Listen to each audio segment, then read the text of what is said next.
Ya, ini sampah plastik. Dan bisa kita bilang sampah plastik adalah salah satu masalah modern yang dihadapi manusia saat ini.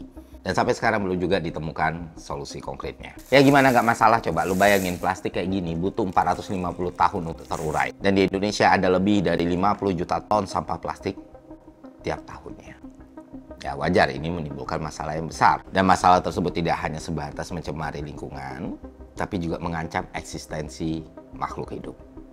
Nah, yang menjadi ironi adalah kantong plastik itu ternyata pertama kali diciptakan oleh penemunya justru untuk menyelamatkan lingkungan. Namun siapa sangka penemuan yang awalnya diniatkan untuk hal yang baik ini ternyata menjadi musuh terbesar dari lingkungan itu sendiri.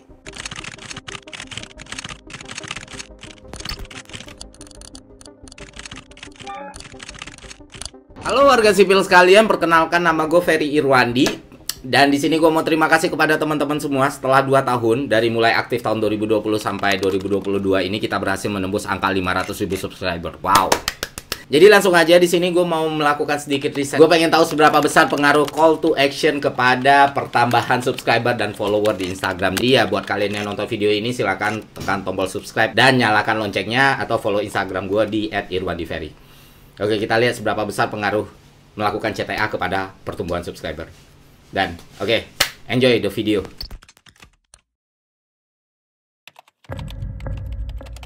Adalah stand Gustav Tulin buat dan menemukan kantong plastik. Dibuat tahun 1959, terus dipatenkan tahun 1965. Ini adalah kegelisahan dia atas penggunaan kantong kertas yang dinilai sangat merusak lingkungan. Semakin banyak kertas yang dipakai, maka semakin banyak pula pohon yang ditebang. Untuk itu, plastik hadir dengan misi menyelamatkan lingkungan. Long story short, harapan dia pun terpenuhi. Kantong kertas mulai ditinggalkan orang. Semua orang beralih kepada kantong plastik. Dan tidak cuma itu, plastik semakin berkembang. Tidak cuma menjadi kantong, dia menjelma menjadi salah satu material yang paling banyak digunakan di dunia. Apapun hal di dunia ini punya versi plastiknya. Gelas plastik, sendok plastik, piring plastik, garpu plastik, operasi plastik. Ya, itulah. Tidak bisa kita sangkal plastik telah memberikan banyak kontribusi bagi kemajuan peradaban. Tapi dampak buruk yang dia hasilkan ternyata menghasilkan masalah yang sama besarnya. Pencemaran air, polusi, banjir, rantai makanan, perubahan iklim, pemanasan global, dan beberapa hal lain adalah efek yang ditimbulkan dari tidak terkelolanya dengan baik sampah-sampah plastik yang dihasilkan oleh masyarakat. Akhirnya ini menjadi masalah besar yang mengancam peradaban manusia di seluruh dunia. Plastik itu adalah masalah modern. Dan untuk mengatasi masalah ini, kita juga butuh solusi yang modern dong. Karena modern problem require modern solution, right? And modern problems require modern solutions. Masalahnya adalah yang sering kali disebut sebagai solusi modern itu ternyata membuat gue bingung. Misalnya pembatasan penggunaan kantong plastik. Ya, konsumennya dibatasi, tapi ternyata regulasi itu tidak sama kuatnya untuk para produsen. Produsennya masih menjual barang dengan kemasan plastik. Yeah, they're just the 5p ones, please. These ones are 15p. 15p? Gue tahu harapannya pasti ingin semua konsumen untuk pakai kantong belanja tetap satu kali pakai. Tapi ya nature-nya manusia, habit-nya manusia kan kita sudah sama-sama tahu ya. Alih-alih mereka pakai satu kantong tetap, ternyata mereka jadi tote bag kolektor gitu. Atau kalau nggak pakai tote bag ya kita ujungnya beralih ke kantong kertas. Barang yang membuat plastik itu ada. Jadi ya dulu plastik ada untuk mencegah orang menggunakan kantong kertas, sekarang kantong kertas dipakai untuk mencegah penggunaan plastik. Dan beberapa contoh lain, misalnya sedotan plastik tapi penggantinya ujungnya sedotan kertas, atau stainless steel yang ternyata juga berdampak buruk pada lingkungan. Sebenarnya pembatasan ini bagus dan oke, tapi bisa jadi sangat tidak efektif kalau tidak diiringi dengan solusi yang konkret. Kalau cuma dibatasi aja, problem ini nggak akan selesai. Karena yang kita butuhkan itu bukan cuma pembatasan, tapi daur ulang. Plastik itu jadi masalah ketika dia jadi sampah. Nah, kalau manusia bisa membuat sampah itu tidak lagi menjadi sampah, menjadi hal yang bermanfaat dan berdampak, tentu masalah ini akan sangat berkurang. Itulah yang disebut sebagai solusi modern. Dan salah satu solusi modern ini gue temukan di Lombok.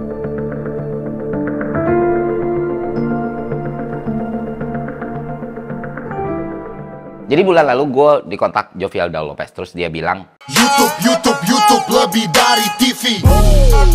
YouTube lebih.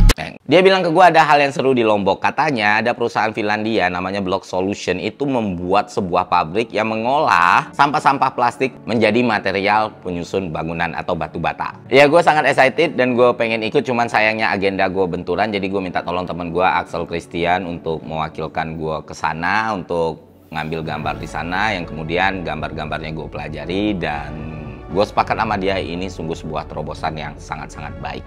Kalian tahu nggak sih, batu bata itu kan biasanya terbuat dari tanah liat ya. Nah, di Lombok ada perusahaan namanya Block Solution. Mereka itu membuat batu batanya bukan dari tanah liat, tapi dari olahan sampah plastik yang sudah tidak terpakai, yang sudah kotor. Kemudian mereka daur ulang, mereka bersihkan, dan mereka jadikan bahan penyusun utama dari batu bata yang mereka produksi. Dan ini benar-benar bekerja gitu, berhasil. Karena batu bata dari olahan sampah plastik ini ternyata benar-benar bisa digunakan untuk membangun ruang-ruang dan bahkan sekolah. Contohnya ya SD 4 Taman Sari, Nusa Tenggara Barat. Dan hasilnya luar biasa. Dan yang paling luar biasa adalah dengan menggunakan bahan material ini, kita bisa memotong waktu konstruksi jadi jauh lebih cepat. Dan hebatnya, batu bata dari plastik ini sudah membangun sekolah, ruang kelas, toilet, bahkan rumah penduduk. Kurang lebih dimulai dari mengumpulkan sampah plastik dari pusat daur ulang, terus sampah plastik ini dipilah untuk dipisahin sesuai karakteristiknya, terus dibersihkan biar nggak ada sisa kotoran yang menempel.